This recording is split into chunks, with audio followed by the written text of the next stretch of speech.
2017 ਦੀਆਂ ਵਿਧਾਨ ਸਭਾ ਚੋਣਾਂ 2-3 ਮੁੱਦਿਆਂ ਨੂੰ ਲੈ ਕੇ ਮੇਨ ਲੜੀਆਂ ਗਈਆਂ ਸੀ। ਇੱਕ ਤਾਂ ਸੀ ਬੇਅਦਬੀ ਦਾ ਤੇ ਗੋਲੀ ਕਾਂਡ ਦਾ ਜਿਹੜਾ ਮਾਮਲਾ 2015 ਦੇ ਵਿੱਚ ਪੰਜਾਬ ਦੇ ਅੰਦਰ ਵਾਪਰਿਆ ਸੀ, ਉਹਨੂੰ ਮੁੱਖ ਮੁੱਦਾ ਬਣਾ ਕੇ ਚੋਣਾਂ ਲੜੀਆਂ ਗਈਆਂ ਸੀ। ਦੂਜਾ ਡਰੱਗਸ ਮਾਫੀਆ ਤੇ ਵੱਖ-ਵੱਖ ਤਰ੍ਹਾਂ ਦੇ ਜਿਹੜੇ ਮਾਫੀਆ ਨੇ ਉਹਨਾਂ ਨੂੰ ਮੁੱਖ ਬਣਾ ਕੇ ਜਿਹੜੀਆਂ ਚੋਣਾਂ ਲੜੀਆਂ ਗਈਆਂ ਸੀ। ਪਰ 2022 ਦੀਆਂ ਚੋਣਾਂ ਹੁਣ ਨਜ਼ਦੀਕ ਨੇ, ਹਾਲੇ ਤੱਕ ਵੀ ਉਹਨਾਂ ਮੁੱਦਿਆਂ ਦੇ ਵਿੱਚੋਂ ਕੋਈ ਵੀ ਮੁੱਦਾ ਜਿਹੜਾ ਉਹ ਸੁਲਝਿਆ ਨਹੀਂ ਤੇ ਦੁਬਾਰਾ ਫਿਰ ਤੋਂ ਉਹੀ ਮੁੱਦਿਆਂ ਨੂੰ ਲੈ ਕੇ ਚੋਣਾਂ ਲੜਨ ਦੀ ਤਿਆਰੀ ਕੀਤੀ ਜਾ ਰਹੀ ਹੈ। ਬਹੁਤ ਸਾਰੇ ਲੋਕਾਂ ਦੇ ਮਨ ਦੇ ਵਿੱਚ ਸਵਾਲ ਹੈ ਕਿ ਹਾਲੇ ਤੱਕ ਇਹ ਮੁੱਦੇ ਸੁਲਝਾਏ ਕਿਉਂ ਨਹੀਂ ਤੇ ਸਰਕਾਰ ਵੱਖ-ਵੱਖ ਤਰ੍ਹਾਂ ਦੇ ਜਿਹੜੇ ਆ ਉਹ ਬਹਾਨੇ ਵੀ ਲਵਾਉਂਦੀ ਹੈ ਤੇ ਸਰਕਾਰ ਦੇ ਹੀ ਕੁਝ ਆਗੂ, ਚਾਹੇ ਉਹ ਨਵਜੋਤ ਸਿੰਘ ਸਿੱਧੂ ਹੋਣ ਤੇ ਚਾਹੇ ਕੁਝ ਹੋਰ ਵੱਡੇ ਆਗੂ ਹੋਣ, ਉਹ ਵੀ ਇਹ ਇਲਜ਼ਾਮ ਲਾਉਂਦੇ ਆ ਕਿ ਜਿੰਨੀ ਦੇਰ ਬੇਅਦਬੀ ਦੇ ਮਾਮਲਾ ਜਿਹੜਾ ਹੈਗਾ ਸੁਲਝਦਾ ਨਹੀਂ, ਉਹਨਾਂ ਟਾਈਮ ਪੰਜਾਬ ਦੇ ਲੋਕ ਜਿਹੜੇ ਆ ਉਹ ਕਿਸੇ ਵੀ ਲੀਡਰ ਨੂੰ, ਚਾਹੇ ਉਹ ਪਿਛਲੀ ਸਰਕਾਰ ਦੇ ਹੋਣ ਚਾਹੇ ਉਹ ਮੌਜੂਦਾ ਸਰਕਾਰ ਦੇ ਹੋਣ, ਉਹਨਾਂ ਨੂੰ ਮੁਆਫ ਨਹੀਂ ਕਰਨਗੇ ਤੇ ਜਿੰਨੀ ਦੇਰੀ ਇਨਸਾਫ ਦੇ ਵਿੱਚ ਪੈਂਦੀ ਜਾਏਗੀ ਉਨਾ ਹੀ ਜਿਹੜਾ ਦੋਸ਼ੀਆਂ ਨੂੰ ਬਚਣ ਦਾ ਮੌਕਾ ਮਿਲਦਾ ਜਾਏਗਾ। ਤੇ ਅੱਜ ਇਸ ਪ੍ਰੋਗਰਾਮ ਦੇ ਵਿੱਚ ਅਸੀਂ ਗੱਲਬਾਤ ਕਰਾਂਗੇ ਇੱਕ ਅਜਿਹੇ ਸ਼ਖਸ ਦੇ ਨਾਲ ਜਿਨੇ ਸਭ ਤੋਂ ਪਹਿਲਾਂ ਬੇਅਦਬੀ ਗੋਲੀकांड ਦੇ ਮਾਮਲਿਆਂ ਦੀ ਜਿਹੜੀ ਆ ਉਹ ਜਾਂਚ ਕੀਤੀ ਸੀਗੀ। ਪਹਿਲੇ ਉਹ ਅਫਸਰ ਸੀਗੇ ਜਿਨ੍ਹਾਂ ਨੇ ਇਹ ਜਾਂਚ ਕੀਤੀ ਸੀ, ਉਸ ਤੋਂ ਬਾਅਦ ਵੀ ਬਹੁਤ ਸਾਰੀਆਂ ਇਨਕੁਆਇਰੀਆਂ ਹੋਈਆਂ ਨੇ ਪਰ ਹਾਲੇ ਤੱਕ ਵੀ ਸਿੱਟਾ ਕਿਸੇ ਮੋੜ ਤੇ ਪਹੁੰਚ ਨਹੀਂ ਸਕਿਆ। ਸਾਡੇ ਨਾਲ ਨੇ ਉਹ ਗੱਲਬਾਤ ਕਰਨ ਦੀ ਕੋਸ਼ਿਸ਼ ਕਰਾਂਗੇ ਕਿ ਆਖਰ ਜਦੋਂ ਉਹਨਾਂ ਨੇ ਇਨਕੁਆਇਰੀ ਕੀਤੀ ਸੀ ਤੇ ਉਦੋਂ ਕੀ ਨਿਕਲਿਆ ਸੀ। ਬੇਸ਼ੱਕ ਉਹਨਾਂ ਦੀ ਰਿਪੋਰਟ ਜਿਹੜੀ ਸਰਕਾਰ ਦੇ ਵੱਲੋਂ ਪੜ੍ਹੀ ਵੀ ਤੱਕ ਨਹੀਂ ਗਈ ਤੇ ਹੁਣ ਜਿਹੜੀਆਂ ਜਾਂਚਾਂ ਹੋਈਆਂ ਨੇ ਉਹਨਾਂ ਦੀ ਇਨਕੁਆਇਰੀ ਤੇ ਹੁਣ ਦੀਆਂ ਇਨਕੁਆਇਰੀਆਂ ਦੇ ਵਿੱਚ ਕੀ ਕੁਝ ਫਰਕ ਰਿਹਾ ਤੇ ਕੀ ਲੱਗਦਾ ਹੈ ਕਿ ਹੁਣ ਇਹਨਾਂ ਮਾਮਲਿਆਂ ਦੇ ਵਿੱਚ ਇਨਸਾਫ ਮਿਲ ਪਾਏਗਾ ਜਾਂ ਨਹੀਂ ਤੇ ਤੁਹਾਡੀ ਸਰਕਾਰ ਨੇ ਰਿਪੋਰਟ ਪੜ੍ਹੀ ਕਿਉਂ ਨਹੀਂ। ਇਸ ਪੂਰੇ ਮਾਮਲੇ ਤੇ ਗੱਲਬਾਤ ਕਰਾਂਗੇ। ਸਰਦਾਰ ਜੋਰਾ ਸਿੰਘ ਜੀ ਜਿਹੜੇ ਕਿ ਸਾਬਕਾ ਸੇਵਾ ਮੁਕਤ ਜਿਹੜੇ ਜੱਜ ਨੇ, ਉਹਨਾਂ ਦੇ ਨਾਲ ਗੱਲਬਾਤ ਕਰਦੇ ਹਾਂ। ਸਭ ਤੋਂ ਪਹਿਲਾਂ ਸਵਾਗਤ ਕਰਦੇ ਹਾਂ ਸਰ। ਸਵਾਗਤ ਹੈ ਜੀ। ਥੈਂਕ ਯੂ ਸਰ, ਪਹਿਲੀ ਜਿਹੜੀ ਤੁਸੀਂ ਇਨਕੁਆਇਰੀ ਤੁਸੀਂ ਕੀਤੀ ਸੀਗੀ ਗੋਲੀकांड ਦੇ ਮਾਮਲਿਆਂ ਦੇ ਵਿੱਚ ਤੇ ਸਰਕਾਰ ਨੇ ਤੁਹਾਨੂੰ ਚੁਣਿਆ ਸੀ, ਤੁਹਾਨੂੰ ਚੁਣਿਆ ਕਿਵੇਂ ਗਿਆ? ਸ਼ੁਰੂਆਤ ਤੋਂ ਆਪਾਂ ਜੇਕਰ ਸਮਝਣ ਦੀ ਕੋਸ਼ਿਸ਼ ਕਰੀਏ, ਕਿਉਂਕਿ ਬਹੁਤ ਸਾਰੇ ਲੋਕ ਜਾਣਦੇ ਨਹੀਂਗੇ, ਸਿਰਫ ਇੰਨਾ ਜ਼ਰੂਰ ਪਤਾ ਵੀ ਸਰ ਹੋਣਾ ਨੇ ਬੜੀ ਵਧੀਆ ਤਰੀਕੇ ਨਾਲ, ਸਰਦਾਰ ਜੋਰਾ ਸਿੰਘ ਹੋਣਾ ਨੇ ਇਨਕੁਆਇਰੀ ਕੀਤੀ ਸੀ ਪਰ ਸਰਕਾਰ ਨੇ ਉਹਨਾਂ ਦੀ ਨਾ ਤਾਂ ਸੁਣੀ ਹੈ ਨਾ ਹੀ ਕੋਈ ਸਹੂਲਤਾਂ ਦਿੱਤੀਆਂ ਸੀ। ਉਹਨਾਂ ਨੇ ਕਿਹਾ ਵੀ ਧੱਕਾ ਜ਼ਰੂਰ ਹੋਇਆ, ਉਹ ਮਿਹਨਤ ਦਾ ਫਲ ਤੁਹਾਨੂੰ ਯਾਨੀ ਮਿਲਿਆ ਨਹੀਂ, ਜੇ ਇਨਸਾਫ ਮਿਲਦਾ ਤਾਂ ਫਲ ਵੀ ਮਿਲ ਜਾਣਾ ਸੀ। ਪਰ ਤੁਹਾਨੂੰ ਚੁਣਿਆ ਗਿਆ, ਕਿਸ ਤਰੀਕੇ ਦੇ ਨਾਲ ਚੁਣਿਆ ਗਿਆ ਤੇ ਕੀ ਕੁਝ ਕਹਿ ਕੇ ਜਿਹੜੀ ਇਨਕੁਆਇਰੀ ਸੌਂਪੀ ਗਈ ਸੀ, ਪਹਿਲਾਂ ਤਾਂ ਇਹ ਦੱਸੋ ਫਿਰ ਆਪਾਂ ਅੱਗੇ ਚੱਲਦੇ ਹਾਂ। ਦੇਖੋ, ਇਹ ਜਿਹੜੀ ਸ਼੍ਰੀ ਗੁਰੂ ਗ੍ਰੰਥ ਸਾਹਿਬ ਦੀ ਬੇਅਦਬੀ ਹੋਈ ਹੈ ਜੂਨ 2015 ਦੇ ਵਿੱਚ ਹੋਈ ਹੈ। ਨਵੰਬਰ ਦੇ ਵਿੱਚ ਮੈਨੂੰ ਇੱਕ ਟੈਲੀਫੋਨ ਆਇਆ ਵੀ ਤੁਹਾਨੂੰ ਅਸੀਂ ਕਮਿਸ਼ਨ ਦੇ ਵਿੱਚ, ਇਨਕੁਆਇਰੀ ਕਮਿਸ਼ਨ ਦੇ ਵਿੱਚ ਹੈਡ ਲਾਉਣਾ ਹੈਗਾ, ਤੁਸੀਂ ਇਨਕੁਆਇਰੀ ਕਰਨ ਵਾਸਤੇ ਕਿਤੇ ਹੋਰ ਬਿਜੀ ਤਾਂ ਨਹੀਂ ਕਿਤੇ। ਮੈਂ ਕਿਹਾ ਬੀਇੰਗ ਸਿੱਖ ਇਦੋਂ ਵਧੀਆ ਕੀ ਗੱਲ ਹੈਗੀ ਹੈ, ਇਹ ਕਿ ਗੁਰੂ ਗ੍ਰੰਥ ਸਾਹਿਬ ਜੀ ਦੀ ਬੇਅਦਬੀ ਹੋਈ ਹੈ ਔਰ ਬੀਇੰਗ ਸਿੱਖ ਮੈਂ ਇਹਨੂੰ ਰਿਫਿਊਜ਼ ਨਹੀਂ ਕਰਨਾ ਚਾਹੁੰਦਾ ਸੀ। ਔਰ ਮੈਂ ਬੜੇ ਮਤਲਬ ਇਮੀਡੀਏਟਲੀ ਆਈ ਸੈਡ ਵੀ ਠੀਕ ਹੈ, ਰੈਡੀ, ਤੇ ਜੋ ਬਣਦਾ ਹੈ, ਜੋ ਉਹਨਾਂ ਕੀ ਲੀਗਲੀ ਮੌਕੇ 'ਤੇ ਹੋਏਗਾ, ਐਵੀਡੈਂਸ ਮਿਲੇਗਾ, ਓਨੈਸਟਲੀ ਕੰਮ ਕਰਕੇ ਜੋ ਰਿਪੋਰਟ ਹੋਏਗੀ, ਮੈਂ ਵਿਦਾਊਟ ਐਨੀ ਮੋਟਿਵ ਕਿ ਏ ਪਾਰਟੀ ਜਾਂ ਬੀ ਪਾਰਟੀ ਜਾਂ ਕਿਸੇ ਪਾਰਟੀ ਨਾਲ ਮੇਰਾ ਕੋਈ ਤਾਲੁਕ ਨਹੀਂ ਸੀਗਾ, ਇੰਡੀਪੈਂਡੈਂਟਲੀ ਜੋ ਰਿਪੋਰਟ ਹੈਗੀ ਮੈਂ ਉਹ ਸਬਮਿਟ ਕਰਾਂਗਾ ਤੇ ਮੈਨੂੰ ਅਪਾਇੰਟ ਕੀਤਾ ਗਿਆ। ਫਿਰ ਉਸ ਤੋਂ ਬਾਅਦ ਜਦੋਂ ਤੁਸੀਂ ਇਨਕੁਆਇਰੀ ਸ਼ੁਰੂ ਕੀਤੀ, ਕਿਸ ਤਰ੍ਹਾਂ ਦੀ ਜਿਹੜੀ ਸਹਾਇਤਾ ਸਰਕਾਰ ਦੇ ਵੱਲੋਂ ਤੁਹਾਨੂੰ ਦਿੱਤੀ ਗਈ, ਕੀ ਕੁਝ ਤੁਹਾਨੂੰ ਗਾਈਡ ਕੀਤਾ ਗਿਆ, ਕਿੰਨਾ ਕੁ ਸਹਿਯੋਗ ਜਿਹੜੇ ਸਰਕਾਰ ਦੇ ਉਸ ਸਮੇਂ ਦੇ ਅਫਸਰ ਸੀਗੇ, ਕਿੰਨਾ ਕੁ ਸਹਿਯੋਗ ਤੁਹਾਨੂੰ ਦਿੱਤਾ ਗਿਆ? ਦੇਖੋ, ਮੈਂ ਨਵੰਬਰ ਲਾਸਟ ਵੀਕ ਆਫ ਨਵੰਬਰ 15 ਦੇ ਵਿੱਚ ਮੈਂ ਜੁਆਇਨਿੰਗ ਕੀਤੀ ਹੈ ਔਰ ਆਫਟਰ ਜੁਆਇਨਿੰਗ ਮੈਂ ਫਸਟ ਲੈਟਰ ਨੇ ਕੀ ਲਿਖਿਆ। ਉਸ ਟਾਈਮ ਤੇ ਮੇਰੇ ਕੋਲ ਨਾ ਕੋਈ ਸਟੈਨੋ ਸੀ, ਨਾ ਕੋਈ ਹੋਰ ਮਤਲਬ ਕੋਈ ਮੁਲਾਜ਼ਮ ਨਹੀਂ ਸੀਗਾ। ਮੈਂ ਆਪਣੇ ਹਾਈ ਕੋਰਟ ਦੇ ਵਿੱਚ ਜਿਹੜਾ ਮੈਂ, ਕਿਉਂਕਿ ਹਾਈ ਕੋਰਟ ਜੱਜ ਰਿਟਾਇਰ ਹੋਇਆ ਸੀਗਾ ਤੇ ਮੈਂ ਆਪਣੇ ਹਾਈ ਕੋਰਟ ਦੇ ਵਿੱਚ ਮੁਲਾਜ਼ਮ ਲਾ ਕੇ ਤੇ ਇੱਕ ਲੈਟਰ ਲਿਖਿਆ, ਫਸਟ ਲੈਟਰ ਲਿਖਿਆ। ਉਹ ਲੈਟਰ ਵਿੱਚ ਮੈਂ ਲਿਖਿਆ ਸੀ ਵੀ ਸਾਰੇ ਡਿਪਾਰਟਮੈਂਟਾਂ ਦੇ ਜਿਹੜੇ ਸਾਰੇ ਡਿਸਟ੍ਰਿਕਟ ਦੇ ਪੁਲਿਸ ਉੱਥੇ ਗਈ ਹੈਗੇ, ਉਹਨਾਂ ਬਾਰੇ ਮੈਨੂੰ ਇੱਕ ਇਨਫੋਰਮੇਸ਼ਨ ਦਿਓ ਵੀ ਇੱਕ ਥਾਣੇ 'ਚੋਂ ਕਿੰਨੇ ਮੁਲਾਜ਼ਮ ਗਏ ਆ, ਉਹ ਕਿਹੜੇ ਗਏ ਆ, ਉਹਨਾਂ ਕੋਲ ਕਿੰਨੇ ਵੈਪਨ ਸੀ, ਕੀ ਵੈਪਨ ਦਾ ਨਾਂ ਸੀ ਔਰ ਕਿੰਨੇ ਕਾਰਟ੍ਰਿਜਸ ਨੇ ਕਿਉਂ ਦਿੱਤੇ ਗਏ ਆ। ਜਿਹੜੀ ਰੋਜ਼ਾਨਾਮਚੇ ਦੀ ਕਾਪੀ ਉਹ ਮੈਨੂੰ ਦਿੱਤੀ ਜਾਵੇ, ਜਿੰਨੀ ਡਿਪਾਰਚਰ ਰਿਪੋਰਟ ਹੁੰਦੀ ਹੈ ਵੀ ਪੁਲਿਸ ਦੇ ਮੁਲਾਜ਼ਮ ਗਏ ਆ, ਇਹ ਗਏ ਆ, ਔਰ ਵਾਪਸੀ 'ਤੇ ਉਹ ਆਏ ਆ ਔਰ ਉਹਨਾਂ ਨੇ ਕੀ ਵਾਪਸ ਕੀਤਾ ਗਿਆ, ਕਿੰਨੇ ਕਾਰਟ੍ਰਿਜ ਵਾਪਸ ਕੀਤੇ ਗਏ ਆ, ਕੋਈ ਸ਼ਾਰਟੇਜ ਹੈ ਨਹੀਂ ਹੈ, ਕਿੰਨੇ ਮੁਲਾਜ਼ਮ ਹੈ, ਉਹ ਕਿਸ ਟਾਈਮ 'ਤੇ ਹੈ। ਯਾਨੀ ਕਹਿਣ ਦਾ ਭਾਵ ਇਹ ਹੈ ਕਿ ਪੰਜਾਬ ਦੇ ਸਭ ਤੋਂ ਵੱਡੇ ਮਸਲੇ ਨੂੰ ਸੁਲਝਾਉਣ ਵਾਲੇ ਅਫਸਰ ਨੂੰ ਸਟੈਨੋ ਤੱਕ ਨਹੀਂ ਦਿੱਤਾ ਗਿਆ। ਦੇਖੋ, ਉਸ ਟਾਈਮ ਤੱਕ ਜਦੋਂ ਜਿਸ ਦਿਨ ਮੈਂ ਜੁਆਇਨ ਕੀਤਾ ਉਸ ਦਿਨ ਤਾਂ ਨੈਚੁਰਲੀ ਕੋਈ ਨਹੀਂ ਸੀ। ਉਸ ਤੋਂ ਬਾਅਦ ਨਾ ਕਿ ਫਿਰ ਹੌਲੀ ਹੌਲੀ ਮੈਨੂੰ ਉਹਨਾਂ ਨੇ ਕਿਹਾ ਵੀ ਤੁਸੀਂ ਆਪਣਾ ਨੇ ਕਿਹਾ ਅਪਾਇੰਟ ਕਰ ਲਓ। ਮੈਂ ਅਪਾਇੰਟ ਕਰ ਲਏ, 5-7 ਦਿਨ ਦੇ ਵਿੱਚ ਅਸੀਂ ਕਰ ਲਏ। ਲੇਕਿਨ ਮੈਂ ਉਹ ਫਸਟ ਲੈਟਰ ਜਿਹੜਾ after joining immediately second day 'ਤੇ ਮੈਂ ਉਹ ਲੈਟਰ ਇਹ ਇਸ਼ੂ ਕੀਤਾ ਵੀ ਸਾਰੇ ਡਿਪਾਰਟਮੈਂਟ ਜਿਹੜੇ ਸਾਰੇ ਥਾਣਿਆਂ ਦੇ ਪੰਜਾਬ ਦੇ ਵਿੱਚੋਂ, ਕਿਉਂਕਿ ਪੰਜਾਬ ਦੇ ਕੋਈ ਇਸ ਤਰ੍ਹਾਂ ਦਾ ਕਿ ਡਿਸਟ੍ਰਿਕਟ ਨਹੀਂ ਸੀ ਜਿੱਥੋਂ ਪੁਲਿਸ ਉੱਥੇ ਨਹੀਂ ਗਈ ਸੀ। 2000 ਦੇ ਨਜ਼ਦੀਕ ਪੁਲਿਸ ਮੁਲਾਜ਼ਮ ਉੱਥੇ ਸੀਗੇ ਵੱਖਰੇ ਵੱਖਰੇ ਡਿਸਟ੍ਰਿਕਟ ਵਿੱਚੋਂ, ਔਰ ਕਈਆਂ ਕੋਲ ਵੈਪਨ ਸੀ, ਕਈਆਂ ਕੋਲ ਨਹੀਂ ਸੀ, ਕਈਆਂ ਕੋਲ ਰੌਡ ਡੰਡੇ ਸੀਗੇ। ਇਸ ਤਰ੍ਹਾਂ ਉਹ ਮੈਂ ਜਿਹੜਾ ਲੈਟਰ ਲਿਖਿਆ, ਲੇਕਿਨ ਮੇਰੀ ਫਸਟ ਅਪਾਇੰਟਮੈਂਟ ਜਿਹੜੀ ਮੇਰੀ ਸੀ ਫॉर 3 ਮੰਥਸ ਸੀ, 3 ਮਹੀਨੇ ਵਾਸਤੇ ਮੇਰੀ ਅਪਾਇੰਟਮੈਂਟ ਸੀ ਫਸਟ, ਯਾਨੀ 3 ਮਹੀਨਿਆਂ ਦੇ ਵਿੱਚ ਤੁਸੀਂ ਕੰਪਲੀਟ ਕਰਨੀ ਸੀ। ਲੇਕਿਨ 3 ਮਹੀਨੇ ਐਕਸਪਾਇਰ ਹੋਣ ਤੋਂ ਬਾਅਦ ਵੀ ਰਿਪੋਰਟ ਮੇਰੀ ਮਤਲਬ ਇਹ ਕੰਪਲੀਟ ਰਿਪੋਰਟ ਨਹੀਂ ਆਏਗੀ, 3 ਮਹੀਨੇ ਤੋਂ ਬਾਅਦ ਆਈ। ਯਾਨੀ ਜਿੰਨੀ ਲੰਬੀ ਚਲੇਗੀ ਇਨਕੁਆਇਰੀ। ਹਾਂ, ਮਤਲਬ 3 ਮਹੀਨੇ ਤੋਂ ਬਾਅਦ ਨਾ ਕੀ ਰਿਪੋਰਟ ਆਈ ਆ ਵੀ ਇਹ ਇਸ ਥਾਣੇ 'ਚੋਂ ਇੰਨੇ ਮੁਲਾਜ਼ਮ ਗਏ ਔਰ ਕਿਹੜੇ ਗਏ ਔਰ ਕਿੰਨੇ ਉਹਦੇ ਵੈਪਨ ਸੀ, ਕਿੰਨੇ ਉਹਨੇ ਵਾਪਸ ਕੀਤੇ, ਕਿੰਨੇ ਕਾੜੇ। ਅੱਛਾ, ਪਹਿਲੀ ਜਿਹੜੀ ਤੁਹਾਡੇ ਕੋਲ ਇਨਫੋਰਮੇਸ਼ਨ ਮੰਗੀ ਗਈ ਫਸਟ ਟਰਮ ਉਹੀ 3 ਮਹੀਨੇ ਲਾਤੇ। ਫਸਟ ਟਰਮ ਦੇ ਵਿੱਚ ਇਹ ਮੈਨੂੰ ਇਨਫੋਰਮੇਸ਼ਨ ਹੀ ਨਹੀਂ ਆਏਗੀ। ਅੱਛਾ, ਇਹ ਇਨਫੋਰਮੇਸ਼ਨ ਹੈ, ਲੇਕਿਨ ਉਹ ਅਸੀਂ ਦੂਸਰੀ ਜਿਹੜੇ ਡਾਕਟਰਸ ਦੇ ਬਿਆਨ ਹੋਰ ਹੈ ਜਿੰਨੇ ਪਬਲਿਕ ਦੇ ਸੀ ਉਹ ਅਸੀਂ ਆਪਣਾ ਕੰਪਲੀਟ ਕਰਦੇ ਰਹੇ, ਚੱਲੀ ਗਏ। ਲੇਕਿਨ ਜਿਹੜੀ ਬਹੁਤ ਇੰਪੋਰਟੈਂਟ ਸੀ, ਕਿਉਂਕਿ ਇੱਕ ਥਾਣੇ 'ਚ ਮੁਲਾਜ਼ਮ ਆਉਂਦੇ ਆ, ਉਹ ਮੁਲਾਜ਼ਮ ਕਿਹੜਾ ਹੈਗਾ ਔਰ ਕੀ ਵੈਪਨ ਆ, ਕਿਉਂਕਿ ਉੱਥੇ ਫਾਇਰਿੰਗ ਹੋਈ ਹੈ। ਉਹ ਤੁਹਾਨੂੰ ਐਂਟਰੀ ਤੋਂ ਪਹਿਲਾਂ ਲੱਗ ਸਕਦਾ ਵੀ ਇਹ ਮੁਲਾਜ਼ਮ ਗਿਆ ਔਰ ਉਹਦੇ ਕੋਲ ਇਹ ਸਟੇਨ ਗਨ ਸੀ ਜਾਂ AK-47 ਸੀ ਜਾਂ SLR ਸੀ ਜਾਂ ਪਿਸਟਲ ਸੀ, ਕੀ ਆ ਔਰ ਕਿੰਨੇ ਕਾਟੇਜ ਹੈ ਔਰ ਉਹਨੇ ਕਿੰਨੇ ਬਾਸ ਕੀਤੇ, ਫਿਰ ਹੀ ਪਤਾ ਲੱਗ ਸਕਦਾ ਵੀ ਉੱਥੇ ਮੌਕੇ 'ਤੇ ਕੋਈ ਫਾਇਰਿੰਗ ਹੋਈ ਨਹੀਂ ਹੋਈ ਜਾਂ ਕਿਸ ਤਰ੍ਹਾਂ ਦੀ ਕੀ ਸੀਗਾ। ਉਹ ਜਾਂਦੀ ਬਹੁਤ ਇੰਪੋਰਟੈਂਟ ਜਿਹੜੀ ਸੀਗੀ ਲੈਟਰ, ਜਿਹੜਾ ਕਿ ਅਸੀਂ ਫਸਟ ਲਿਖਿਆ ਸੀ, ਲੇਕਿਨ ਵਿਦਨ 3 ਮੰਥਸ ਉਹ ਲੈਟਰ ਦਾ ਰਿਪਲਾਈ ਨਹੀਂ ਆਇਆ। ਇਹ ਜਾਂਦੀ ਹੈ ਸੀ। ਔਰ ਦੂਸਰਾ ਇਹ ਆ ਵੀ ਜੋ ਉੱਥੇ ਮੌਕੇ 'ਤੇ ਐਵੀਡੈਂਸ ਅਵੇਲੇਬਲ ਸੀ ਇਮੀਡੀਏਟਲੀ ਆਫਟਰ ਫਾਇਰਿੰਗ, ਜੋ ਉੱਥੇ ਕਾਰਟੇਜ ਵਗੈਰਾ ਸੀਗੇ, ਐਮਟੀ ਕਾਰਟੇਜ, ਇੱਕ ਕਾਰਸੇ ਵਾਲੇ ਬਾਬਾ ਜੀ ਸੀਗੇ, ਉਹਨਾਂ ਨੇ ਉੱਥੋਂ ਚੱਕੇ ਸੀਗੇ ਕਾਰਤੂਸ ਚੱਕੇ, ਖਾਲੀ ਕਾਰਤੂਸ, ਐਮਟੀ ਕਾਰਟੇਜ। ਉਹ ਪੇਪਰ ਦੇ ਵਿੱਚ ਵੀ ਨਿਊਜ਼ ਆਈ, ਉਹ ਦਿਖਾ ਰਹੇ ਸੀਗੇ ਉੱਥੋਂ ਮਿਲੇ ਗਏ। ਇਨਵੈਸਟੀਗੇਸ਼ਨ ਪੁਲਿਸ ਕਰ ਰਹੀ ਸੀਗੀ ਔਰ ਕੀ ਉਹਨਾਂ ਦੀ ਜ਼ਿੰਮੇਵਾਰੀ ਨਹੀਂ ਬਣਦੀ ਵੀ ਉਹ ਕਾਰਟੇਜ ਕਬਜ਼ੇ ਲੈਣੇ। ਹਾਲ ਤੱਕ ਉਹ ਕਾਰਟੇਜ ਕਬਜ਼ੇ 'ਚ ਨਹੀਂ ਲੈ ਗਏ। ਉਹ ਇਹ ਅੱਛਾ, ਜਿਹੜੇ ਉਦੋਂ ਮੌਕੇ ਤੇ ਦਿਖਾਏ ਗਏ ਸੰਗਤਾਂ ਦੇ ਵੱਲੋਂ ਉਹਨਾਂ 'ਚੋਂ ਉਹ ਹਾਲੇ ਤੱਕ ਵੀ ਪੁਲਿਸ ਨੇ ਕਬਜ਼ੇ 'ਚ ਨਹੀਂ ਲੈ ਗਏ। ਔਰ ਜਿੰਨੇ ਮੁਲਾਜ਼ਮ ਆਏ ਆ ਉਹ ਕਹਿੰਦੇ ਸਾਨੂੰ ਤਾਂ ਪਤਾ ਨਹੀਂ ਕਿੱਥੇ ਗਏ ਜੀ। ਇਹ ਪੁਲਿਸ ਦੀ ਡਿਊਟੀ ਸੀ ਉਹਨਾਂ ਨੂੰ ਲੋਕੇਟ ਕਰਦੇ ਵੀ ਕਿਹੜੇ ਆਦਮੀ ਕੋਲ ਗਏ ਆ, ਕਿੱਥੇ ਗਏ ਆ। ਔਰ ਉਹੀ ਕਾਰਟੇਜ ਬੜਾ ਇੰਪੋਰਟੈਂਟ ਸੀ ਕਿਉਂਕਿ ਉਹ ਬੜਾ ਨਾ ਕਿ ਕਲਿਚਿੰਗ ਐਵੀਡੈਂਸ ਸੀਗਾ ਵੀ ਇਹ ਕਾਰਟੇਜ ਜਿਹੜਾ ਕਿ ਕਿਉਂਕਿ ਬਾਅਦ 'ਚ ਲੈਬ ਦੇ ਵਿੱਚ ਜਾਂਦੇ ਵੈਪਨ ਜਾਂਦਾ, ਉਹ ਕਾਰਟੇਜ ਐਮਟੀ ਕੱਟ ਜਾਂਦਾ। ਉਹ ਫਿਰ ਟੈਸਟ ਕਰਨ ਤੋਂ ਪਤਾ ਲੱਗਦਾ ਵੀ ਇਹ ਕਾਰਟੇਜ ਫਲਾਨੀ ਵੈਪਨ 'ਚੋਂ ਚੱਲਿਆ ਗਿਆ। ਲੇਕਿਨ ਉਹ ਇਹਨਾਂ ਨੇ ਐਵੀਡੈਂਸ ਕਲੈਕਟ ਕਰਨ ਦੀ ਬਜਾਏ ਉਹ ਡਿਸਟਰਾਏ ਕੀਤਾ। ਦੂਸਰਾ ਜੋ ਰਿਕਾਰਡ ਹੈਗਾ, ਤੁਹਾਨੂੰ ਬੜੀ ਹੈਰਾਨੀ ਹੋਏਗੀ, ਸਾਰੇ ਪੰਜਾਬ ਦੇ ਵਿੱਚ ਪੁਲਿਸ ਗਈ, 2000 ਦੇ ਨਜ਼ਦੀਕ ਮੁਲਾਜ਼ਮ ਗਏ। ਉਹ ਰਿਪੋਰਟ ਜਿਹੜੀ ਮੇਰੀ ਫਸਟ ਲੈਟਰ ਦਾ ਰਿਪਲਾਈ ਕਿਉਂ ਨਹੀਂ ਦਿੱਤਾ, ਉਹਦਾ ਕਾਰਨ ਇੱਕ ਹੀ ਸੀ ਵੀ ਸਾਰੇ ਡਿਸਟ੍ਰਿਕਟਾਂ ਵਿੱਚ ਉਹਨਾਂ ਨੇ ਕੰਸਲਟ ਕਰਕੇ ਰਿਪੋਰਟ ਭੇਜਣੀ ਸੀ ਵੀ ਕੀ ਸਟੈਂਡ ਲੱਗੇ। ਰਿਕਾਰਡ ਆ ਗਿਆ 3 ਮਹੀਨੇ ਤੋਂ ਬਾਅਦ, ਉਸ ਰਿਕਾਰਡ ਦੇ ਮੁਤਾਬਕ ਪੁਲਿਸ ਵੱਲੋਂ ਕੋਈ ਫਾਇਰਿੰਗ ਹੋਈ ਨਹੀਂ। ਰਿਕਾਰਡ ਦੇ ਮੁਤਾਬਕ ਜੇ ਇੱਕ ਮੁਲਾਜ਼ਮਾਂ ਨੂੰ 10 ਕਾਰਟੇਜ ਦਿੱਤੇ ਗਏ ਆ, 10 ਉਹਨੇ ਵਾਪਸ ਲਿਆ ਕੇ ਦਿੱਤੇ ਆ, ਤੇ ਫਿਰ ਉਹਦੇ ਮੁਤਾਬਕ ਫਾਇਰਿੰਗ ਤਾਂ ਹੋਈ ਨਹੀਂ। ਬਿਲਕੁਲ, ਜੇ ਕਿ ਇਹਨੂੰ 5 ਦਿੱਤੇ ਉਹਨੂੰ 5 ਵਾਪਸ ਲਿਆ, ਯਾਨੀ ਸਾਰੇ ਜਿਹਨੇ ਕੋਈ ਕਾਰਟੇਜ ਸਾਰੇ ਪੂਰੇ ਕਰ ਇਹਦਾ ਮਤਲਬ ਫਿਰ ਪ੍ਰਾਈਵੇਟ ਵੈਪਨ ਦੇ ਨਾਲ ਫਾਇਰਿੰਗ ਹੋਈ। ਲੇਕਿਨ ਜਦੋਂ ਪੁਲਿਸ ਦੇ ਮੁਲਾਜ਼ਮ ਸਾਡੇ ਕੋਲ ਆਏ, ਪੇਸ਼ ਹੁੰਦੇ ਰਹੇ ਗਵਾਹੀਆਂ ਦੇ ਵਿੱਚ, ਉਹ ਆਪਣਾ ਐਫੀਡੇਵਿਟ ਪਹਿਲਾਂ ਸਾਨੂੰ ਭੇਜ ਦਿੰਦੇ ਸੀ, ਅਸੀਂ ਉਹ ਪੜ੍ਹ ਕੇ ਬਾਕੀ ਵਿਟਨਸ ਨਾਲ ਵੀ ਫਲਾਣੇ ਵਿਟਨਸ ਨੇ ਕੀ ਗੱਲ ਕੀ ਹੈ, ਇਹਨਾਂ ਨੇ ਕੀ ਸਟੈਂਡ ਲਿਆ, ਸਾਰਾ ਵੇਖ ਕੇ ਅਸੀਂ ਕ੍ਰਾਸ ਆਪਣੇ ਕੁਐਸਚਨਿੰਗ ਤਿਆਰ ਕਰ ਲੈਂਦੇ ਸੀਗੇ। 5-7-10 ਕੁਐਸਚਨ ਅਸੀਂ ਵੱਖਰੇ ਲਿਖ ਕੇ ਵੀ ਆਇਆ, ਜਿਹੜਾ ਇਹ ਹੈਗਾ DSP ਆਏਗਾ ਉਹਨੂੰ ਇਹ ਕੁਐਸਚਨ ਪੁੱਛੇ, SSP ਆਏਗਾ ਇਹ ਕੁਐਸਚਨ ਪੁੱਛੇ।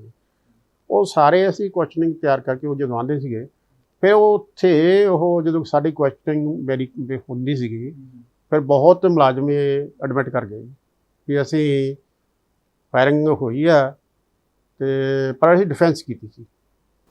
ਡਿਫੈਂਸ ਤਾਂ ਕੀਤੀ ਹੁੰਦੀ ਜੇ ਉਧਰੋਂ ਮੂਹਰੋਂ ਹੋਈ ਜੇ ਹੁਣ ਡਿਫੈਂਸ ਤੁਸੀਂ ਕੀਤੀ ਆ, ਜੇ ਇੱਕ ਡਿਫੈਂਸ ਇੱਕ ਮੁਲਾਜ਼ਮ ਕੋਲ ਜੇ 10 ਕਾਰਟੇਜ ਆ, ਉਹਨੇ ਡਿਫੈਂਸ ਦੋ ਕਾਰਟੇਜ ਚਲਾਤੇ, ਫਿਰ ਵਾਪਸੀ ਤੇ ਤਾਂ ਉਹ 8 ਜਮ੍ਹਾਂ ਕਰਾਏਗਾ, 10 ਨੂੰ ਇਸ਼ੂ ਹੋਏ ਸੀਗੇ, 2 ਨੇ ਮੌਕੇ ਤੇ ਚਲਾਤੇ, ਡਿਫੈਂਸ ਮੰਨ ਲਓ ਚਲਾਤੇ ਉਹਨੇ, ਜਮ੍ਹਾਂ ਸਭ ਪੂਰੇ ਹੈ, ਜਮ੍ਹਾਂ ਪੂਰੇ ਹੈਗਾ।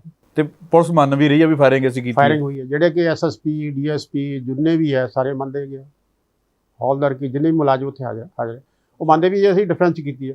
ਫਿਰ ਜੇ ਭਾਈ ਸਾਹਿਬ ਤੁਸੀਂ ਡਿਫੈਂਸ ਕੀਤੀ ਆ, ਉਹ ਕਿਸੇ ਥਾਣੇ 'ਚ ਤੋਂ ਕੱਟਣ ਗਈ ਕਾਰਟੇਜ, ਉਹ ਕਾਰਤੂਸ ਕਿੱਥੋਂ ਲਏ? ਜਾਂ ਉਹਨਾਂ ਨੇ ਆਪਣੀ ਜੇਬਾਂ 'ਚ ਰੱਖੇ ਸੀ ਕਾਰਟੂਜ, ਜਿਹਦਾ ਕੋਈ ਰਿਕਾਰਡ ਕੋਈ ਨਹੀਂ, ਜਾਂ ਫਿਰ ਪਹਿਲਾਂ ਫਾਇਰਿੰਗ ਕਰਕੇ ਬਾਅਦ ਚ ਪੂਰੇ ਕਰਤੇ? ਜਾਂ ਉਹਨਾਂ ਨੇ ਫਾਇਰਿੰਗ ਕਰਦੇ ਕਿਤੇ ਹੋਰ ਕਾਰਟੂਜ ਨਾਲ ਕੀ ਲਿਆ ਕੇ ਤੇ ਉਹਨਾਂ ਨੇ ਪੂਰੇ ਕਰਤੇ। ਇਹ ਦੇਖੋ ਇਹ ਕਿੰਨੀ ਨਲਾਇਕੀ ਵਾਲੀ ਪੁਲਿਸ ਦੀ ਇਹ ਵੀ ਇੱਕ ਫਾਇਰਿੰਗ ਤੁਸੀਂ ਕਿ ਐਡਮਿਟ ਕਰਦੇ ਆ ਵੀ ਅਸੀਂ ਡਿਫੈਂਸ ਕੀਤੀ ਆ, ਤੇ ਫਿਰ ਇਹ ਤਾਂ ਦੱਸੋ ਵੀ ਕਿਹੜੇ ਥਾਣੇ 'ਚੋਂ ਸ਼ਾਰਟੇਜ ਹੋਈ ਆ, ਕਿਹੜੇ ਮੁਲਾਜ਼ਮ ਨੇ ਫਾਇਰਿੰਗ ਕੀਤੀ? ਫਿਰ ਮੁਲਾਜ਼ਮ ਦੱਸ ਦੇਣ ਵੀ ਇਹ ਮੁਲਾਜ਼ਮ ਨੇ ਕੀਤੀ ਸੀ ਜੀ, ਪਰ ਇਹਨੇ ਡਿਫੈਂਸ ਕੀਤੀ ਸੀ। ਪਰ ਜਿਨ੍ਹਾਂ ਕੋਲੇ ਵੈਪਨ ਸੀਗੇ ਉਹ ਸਾਰਿਆਂ ਨੂੰ ਅਸੀਂ ਪੁੱਛ ਰਹੇ, ਸਾਰਿਆਂ ਨੂੰ ਪਰ ਡਿਫੈਂਸ ਵੀ ਇਹ ਗੱਲ ਸਾਹਮਣੇ ਆ ਰਹੀ ਆ, ਆਪਾਂ ਤਾਂ ਇਹੀ ਕਹਿ ਰਹੇ ਆ ਨਾ ਕਿ ਸਾਰੇ ਇਹੀ ਕਹਿ ਰਹੇ ਆ ਕਿ ਆਪਾਂ ਵੀਡੀਓ ਵੀ ਉਹਦੇ ਵਿੱਚ ਦੇਖੀ ਆ ਕਿ ਸੰਗਤ ਤਾਂ ਸ਼ਾਂਤਮਈ ਬੈਠੀ ਸੀ, ਡਿਫੈਂਸ ਕਿਵੇਂ ਹੋ ਗਈ? ਦੇਖੋ ਉਹ ਇੱਕ ਤਾਂ ਜਿਹੜਾ ਪਹਿਲਾ ਪੁਆਇੰਟ ਆ ਵੀ ਜਿਹੜੀ ਡਿਫੈਂਸ ਵਾਲੀ ਫਾਇਰਿੰਗ, ਪਹਿਲਾਂ ਤਾਂ ਕੋਈ ਮੁਲਾਜ਼ਮ ਮੰਨਦਾ ਹੀ ਨਹੀਂ ਨਾ ਵੀ ਮੈਂ ਡਿਫੈਂਸ ਫਾਇਰਿੰਗ ਕੀਤੀ ਹੈ। ਇਹ ਸਿਰਫ ਨਾ ਕਿ ਵੈਸੇ ਹੀ ਪੁਲਿਸ ਵਾਲੇ ਕਹਿ ਰਹੇ ਵੀ ਅਸੀਂ ਪੁਲਿਸ ਨੇ ਡਿਫੈਂਸ ਕੀਤੀ ਫਾਇਰਿੰਗ, ਪਰ ਇਹ ਤਾਂ ਦੱਸੋ ਪੁਲਿਸ ਵਾਲੇ ਵੀ ਕਿਹੜੇ ਆਦਮੀ ਨੇ ਡਿਫੈਂਸ 'ਚ, ਕਿਹੜੇ ਮੁਲਾਜ਼ਮ ਨੇ ਡਿਫੈਂਸ ਕੀਤੀ ਆ? ਬਿਲਕੁਲ। ਕਿਸੇ ਹੌਲਦਾਰ ਨੇ ਕੀਤੀ ਹੈ, ਕਿਸੇ ਏਐਸਆਈ ਨੇ ਕੀਤੀ ਹੈ, ਕਿਸੇ ਕਨਸਟੇਬਲ ਨੇ ਕੀਤੀ, ਬਸ ਉਹ ਸਾਰੇ ਕਹੇ ਜੀ ਡਿਫੈਂਸ ਫਾਇਰਿੰਗ ਹੋਈ ਜੀ। ਰਿਕਾਰਡ ਤੁਹਾਡਾ ਪੁਲਿਸ ਦਾ ਕਹਿ ਰਿਹਾ ਵੀ ਕੋਈ ਫਾਇਰਿੰਗ ਨਹੀਂ ਹੋਈ, ਤੁਸੀਂ ਮੇਰੇ ਕਮਿਸ਼ਨ ਦੇ ਸਾਹਮਣੇ ਆ ਕੇ ਕਹਿ ਰਹੇ ਜੀ ਡਿਫੈਂਸ ਕੀਤੀ। ਫਿਰ ਕੋਈ ਡਿਫੈਂਸ ਫਾਇਰਿੰਗ ਕਰਨ ਵਾਲਾ ਕੋਈ ਮੰਨ ਨਹੀਂ ਰਿਹਾ ਵੀ ਮੈਂ ਫਾਇਰਿੰਗ ਕੀਤੀ ਪਰ ਮੈਂ ਡਿਫੈਂਸ ਕੀਤੀ। ਐਟਲੀਸਟ ਇਹ ਤਾਂ ਉਹਨਾਂ ਨੂੰ ਸਟੈਂਡ ਲੈਣਾ ਚਾਹੀਦਾ ਸੀ, ਬਿਲਕੁਲ ਡਿਫੈਂਸ 'ਚ ਅਸੀਂ ਕੀਤੀ ਹੈ ਪਰ ਇੰਨੇ ਘੱਟ ਚਲੇ ਗਏ। ਹੁਣ ਨਾ ਤਾਂ ਉਹ ਸਾਰਾ ਰਿਕਾਰਡ ਮੈਨੀਪੂਲੇਟ, ਇਹ ਜਿਹਨੇ ਟੈਂਪਰੇਸ ਕਰੀਏ ਹੋਏ ਨਾ, ਨਹੀਂ ਮੈਨੀਪੂਲੇਟ ਕੀਤਾ, ਇਸੇ ਕਰਕੇ ਉਹਨਾਂ ਨੇ 3 ਮਹੀਨੇ ਲਾਤੇ ਸਾਡੇ ਪਹਿਲੇ ਫਸਟ ਲੈਟਰ ਦਾ ਰਿਪਲਾਈ ਦੇਣ ਵਾਸਤੇ। ਅੱਛਾ, ਵੀ ਪਹਿਲਾਂ ਪੂਰੇ ਕਰ ਲਈਏ ਸਾਰਾ ਪੂਰੇ ਕਰ ਲਿਆ, ਉਹ ਫਿਰ ਇੱਕੋ ਸਟੈਂਡ ਲਈਏ। ਸਾਰੇ ਪੰਜਾਬ ਦੀ ਪੁਲਿਸ ਵੱਖਰੇ ਡਿਸਟ੍ਰਿਕਟ ਆਈ ਔਰ ਸਾਰੇ ਮੁਲਾਜ਼ਮਾਂ ਦੀ, ਸਾਰੇ ਪੁਲਿਸ ਸਟੇਸ਼ਨਾਂ ਦੀ ਇਹ ਰਿਪੋਰਟ। ਅੱਛਾ, ਜਦੋਂ ਪਹਿਲੇ 3 ਮਹੀਨੇ ਇਹਨਾਂ ਨੇ ਤੁਹਾਨੂੰ ਜਵਾਬ ਨਹੀਂ ਦਿੱਤਾ, ਫਿਰ ਤੁਸੀਂ ਸੀਐਮ ਨੂੰ ਜਾਂ ਗ੍ਰਹਿ ਮੰਤਰੀ ਨੂੰ ਕਿਹਾ ਨਹੀਂ ਵੀ ਮੈਂ ਤੁਹਾਡੀ ਪੁਲਿਸ ਨੂੰ ਭਾਈ ਇੰਨੇ ਦਿਨ ਹੋ ਗਏ ਲੈ ਕੇ, ਜਾਂ ਮਹੀਨੇ ਬਾਅਦ ਜਾਂ 15 ਦਿਨਾਂ ਬਾਅਦ? ਅਸੀਂ ਲੈਟਰ ਲਿਖਦੇ ਰਹੇ। ਅੱਛਾ, ਬਾਰ-ਬਾਰ ਲੈਟਰ ਲਿਖਦੇ ਰਹੇ, ਭਾਈ ਭੇਜੋ ਰਿਪੋਰਟ, ਨਹੀਂ ਆ ਰਹੀ ਸੀ। ਫਿਰ ਡੀਜੀਪੀ ਨੂੰ ਇਹ 2 ਵਾਰੀ ਲੈਟਰ ਲਿਖਿਆ। ਅੱਛਾ, ਡੀਜੀਪੀ ਨੂੰ ਲੈਟਰ ਲਿਖਿਆ ਸੁਰੇਸ਼ ਅਰੋੜਾ ਨੂੰ? ਉਸ ਟਾਈਮ ਦੇ ਜਿਹੜਾ ਡੀਜੀਪੀ ਸੁਰੇਸ਼ ਅਰੋੜਾ ਸੀ, ਕਿਉਂਕਿ ਉਹ ਮੌਕੇ ਤੇ ਹੀ ਬਦਲਤੇ ਸੀਗੇ ਸੁਮੇਸ਼ ਸੈਣੀ। ਅਸੀਂ ਡੀਜੀਪੀ ਨੂੰ ਲੈਟਰ ਲਿਖੇ 2 ਵਾਰੀ ਵੀ ਭਾਈ ਦੱਸੋ ਨਾ ਕਿ ਤੁਸੀਂ ਰਿਕਾਰਡ ਤੁਹਾਡਾ ਇਹ ਗੱਲ ਕਰਦਾ ਪਿਆ ਤੇ ਮੌਕੇ ਦੇ ਜਿਹੜੇ ਪੁਲਿਸ ਵਾਲੇ ਇਹ ਕਹਿ ਰਹੇ ਪਿਆ, ਤੇ ਇੱਕ ਦੱਸੋ, ਕਲੀਅਰ ਕਰਕੇ ਦੱਸੋ ਵੀ ਕੀ ਗੱਲ ਕੀ ਹੈ, ਕੌਣ ਹੈਗਾ ਜੀ? ਅੱਛਾ, ਨੋ ਰਿਪਲਾਈ। ਕਮਿਸ਼ਨ ਦਾ ਮਤਲਬ ਇਹ ਹੈ ਵੀ ਲੈਟਰ ਲਿਖਣਾ, ਪਬਲਿਕ ਨੂੰ ਇਨਵਾਈਟ ਕਰਨਾ ਵੀ ਦੱਸੋ ਕਿਸੇ ਦੀ ਨੋਟਿਸ ਕੋਈ ਐਵੀਡੈਂਸ ਹੈ, ਕਿਸੇ ਨੂੰ ਕੋਈ ਪਤਾ ਇਸ ਵਾਕਿਏ ਬਾਰੇ, ਕੋਈ ਵੀ ਕਿਸੇ ਕੋਲ ਐਵੀਡੈਂਸ ਡਾਕੂਮੈਂਟਰੀ ਆ ਜਾਂ ਹੋਰ ਕੋਈ ਹੈਗਾ ਪੇਸ਼ ਕਰੋ। ਜੇ ਮੌਕੇ ਦਾ ਗਵਾਹ ਉਹ ਆ ਕੇ ਦੱਸੇ ਵੀ ਮੈਂ ਉੱਥੇ ਹਾਜ਼ਰ ਸੀ। ਕਮਿਸ਼ਨ ਦੀ ਜਿਹੜੀ ਇਨਕੁਆਇਰੀ ਦਾ ਪਰਪਸ ਹੈ, ਕਮਿਸ਼ਨ ਕੋਲੇ ਕੋਈ ਪਾਵਰ ਨਹੀਂ ਕਿਸੇ ਨੂੰ ਵੀ ਕਸਟਡੀ ਲੈ ਕੇ ਇੰਟਰੋਗੇਟ ਕਰਨ ਦੀ। ਹੁਣ ਜਿਹੜੇ ਮੁਲਾਜ਼ਮਾਂ ਕੋਲੇ ਵੈਪਨ ਸੀ, ਇਹ ਡਿਊਟੀ ਪੁਲਿਸ ਦੀ ਹੈ ਵੀ ਉਹਨਾਂ ਨੂੰ ਇੰਟਰੋਗੇਟ ਕਰਦੇ, ਦੱਸਦੇ, ਪੁੱਛਦੇ ਵੀ ਭਾਈ ਜਿਹੜਾ ਇੱਕ ਲਿਸਟ ਹੈਗੀ ਜਿਹੜੇ ਵੈਪਨਾਂ ਦੀ ਹੈਗੀ ਹੈ ਜਿਨ੍ਹਾਂ ਕੋਲੇ ਉਹ ਵੈਪਨ ਸੀਗਾ। 2 ਉੱਥੇ ਕੈਜੁਅਲਟੀ ਹੋਈਆਂ, 2 ਲੜਕੇ ਸ਼ਹੀਦ ਹੋਏ ਆ ਬਾਈਬਲ ਕਲਾਂ, ਇੱਕ ਇੰਜਰਡ ਜਿਹਦੇ ਕਿ ਗੋਲੀ ਵੱਜੀ ਹੈ, ਇੱਕ ਗੋਲੀ ਵੱਜੀ ਹੈ, ਇੱਕ ਮਤਲਬ ਜਿਹੜਾ ਡਿਸੀਜ਼ਡ ਆ ਮਰਨ ਵਾਲਾ ਗਿਆ, ਦੂਸਰਾ ਹੈਗਾ, ਤੀਸਰਾ ਇੱਕ ਗੋਲੀ ਵੱਜੀ ਹੈ। ਵੱਧ ਤੋਂ ਵੱਧ 3 ਪੁਲਿਸ ਮੁਲਾਜ਼ਮ ਨੇ ਕੀ ਚਲਾ ਸਕਦੇ ਆ, 3 ਗੋਲੀਆਂ, ਇੱਕ ਨੇ ਇਹਦੇ ਮਾਰਤੀ, ਦੂਜੇ ਨੇ ਦੂਜੀ, ਜਾਂ 2 ਵੀ 3 ਚਲਾ ਸਕਦੇ ਆ, ਜਾਂ 3 ਇੱਕ ਚਲਾ ਸਕਦੇ ਆ, ਇੱਕ ਵੀ 3 ਚਲਾ ਸਕਦਾ। ਪਰ ਇਹ ਦੱਸਣਾ ਤਾਂ ਪੁਲਿਸ ਦਾ ਨਾ ਕਿ ਹੈ ਚਲਾਈ ਕਿਹਨੇ ਆ, ਕਿਹਦੇ ਕਾਰਤੂਸ ਕੱਢੇ। ਪਰ ਜਿਹੜੇ ਉਹ ਜੇ ਮੌਕੇ ਜਿੰਨੇ ਮੁਲਾਜ਼ਮ ਸੀ ਜਿਨ੍ਹਾਂ ਕੋਲ ਵੈਪਨ ਸੀ ਉਹ ਸਾਰੇ ਕਿਹਾ ਜੀ ਮੈਂ ਫਾਇਰਿੰਗ ਹੋਈ ਪਰ ਮੈਨੂੰ ਨਹੀਂ, ਮੈਂ ਨਹੀਂ ਚਲਾਈ। ਦੇਖੋ ਇਹ ਜਿਹੜੀ ਪੁਲਿਸ ਦਾ ਸੀ ਜਿਹੜੀ ਸਾਨੂੰ। ਫਿਰ ਤੁਸੀਂ ਅੱਗੇ ਫਿਰ ਕਿੱਧਰ ਨੂੰ ਤੁਰੇ? ਦੇਖੋ ਇਸ ਤੋਂ ਬਾਅਦ ਫਾਇਰਿੰਗ ਹੁੰਦੀ ਆ, ਵੀਡੀਓ ਸੀਸੀਟੀਵੀ ਫੁਟੇਜ ਹੁੰਦੀ ਆ, ਕੈਮਰੇ ਲੱਗੇ ਸੀਗੇ, ਕੈਮਰੇ ਦੀ ਆਈ ਰਿਪੋਰਟ ਵੀ ਉਹ ਜੇ ਕੈਮਰੇ ਤਾਂ ਖਰਾਬ ਹੋ ਗਏ ਸੀਗੇ ਤੇ ਸਾਡੇ ਕੋਲ ਕੋਈ ਅਵੇਲੇਬਲ ਨਹੀਂ। ਬਾਅਦ ਚ ਉਹੀ ਸੀਸੀਟੀਵੀ ਫੁਟੇਜ ਨਵਜੋਤ ਸਿੰਘ ਸਿੱਧੂ ਨੇ ਜਾਰੀ ਕੀਤੀ। ਉਹ ਬਾਅਦ ਕਿਤੇ ਫਿਰ ਕਿਸੇ ਕਮਿਸ਼ਨ ਮੌਕੇ ਜਾਂ ਸਿੱਧੂ ਕੋਲੇ, ਮੈਨੂੰ ਨਹੀਂ ਪਤਾ ਵੀ ਕਿਵੇਂ ਉਹਨਾਂ ਨੇ ਅਰੇਂਜ ਕੀਤੀ ਆ, ਲੇਕਿਨ ਬਾਅਦ ਚ ਉਹ ਆ ਗਈ। ਅੱਛਾ, ਜਾਨੀ ਤੁਹਾਨੂੰ ਉਦੋਂ ਇਹ ਕਹਿ ਦਿੱਤਾ ਗਿਆ ਵੀ ਸੀਸੀਟੀਵੀ ਜਿਹੜੇ ਖਰਾਬ ਸੀਗੇ ਤੇ ਵੀਡੀਓ ਹੈ ਹੀ ਕੋਈ ਨਹੀਂ। ਅਸੀਂ ਲੈਟਰ ਲਿਖਿਆ ਐਸਐਸਪੀ ਫਰੀਦਕੋਟ ਨੂੰ, ਡੀਸੀ ਨੂੰ, ਮੌਕੇ ਤੇ ਮੰਨ ਰਹੇ ਅਫਸਰ ਮੰਨ ਰਹੇ ਵੀ ਉੱਥੇ ਕੈਮਰੇ ਲੱਗੇ ਸੀਗੇ, ਉਹਨਾਂ ਦੇ ਅਵੇਲੇਬਲ ਹੈਗੀ ਆ, ਰਿਕਾਰਡਿੰਗ ਹੈਗੀ ਆ, ਜਿਹੜੇ ਉੱਥੇ ਧਰਨੇ ਤੇ ਬੈਠੇ ਸੀਗੇ ਡਿਫਰੈਂਟ ਲੀਡਰ, ਉਹਨਾਂ ਦੀ ਜੋ ਸਪੀਚਾਂ ਦੇ ਵਿੱਚ ਰਿਕਾਰਡਿੰਗ ਹੈਗੀ ਆ। ਲੇਕਿਨ ਸਾਡਾ ਰਿਪਲਾਈ ਦੇ ਵਿੱਚ ਸਾਡਾ ਲੈਟਰ ਜਿਹੜਾ ਅਸੀਂ ਲਿਖਦੇ ਸੀਗੇ ਉਹਦੇ ਜਾਂਦਾ ਵੀ ਕੋਈ ਅਵੇਲੇਬਲ ਨਹੀਂ।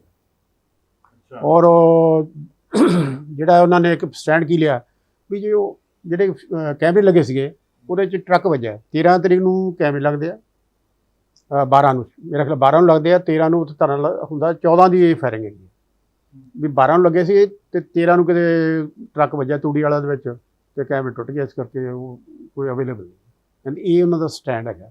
ਪਰ ਰਿਕਾਰਡ ਦੇ ਵਿੱਚ ਕੋਈ ਨਹੀਂ ਕਿਸੇ ਦਰਜ ਵੀ ਥਾਣੇ 'ਚ ਜਾ ਕੇ ਹੋਰ ਵੀ ਇਹ ਉਹਦੇ 'ਚ ਟਰੱਕ ਵੱਜਿਆ ਸੀ ਤੇ ਡੈਮੇਜ ਹੋ ਗਏ। ਜਵਾਨੀ ਆ ਕੇ ਜੀ ਅਵੇਲੇਬਲ ਨਹੀਂ।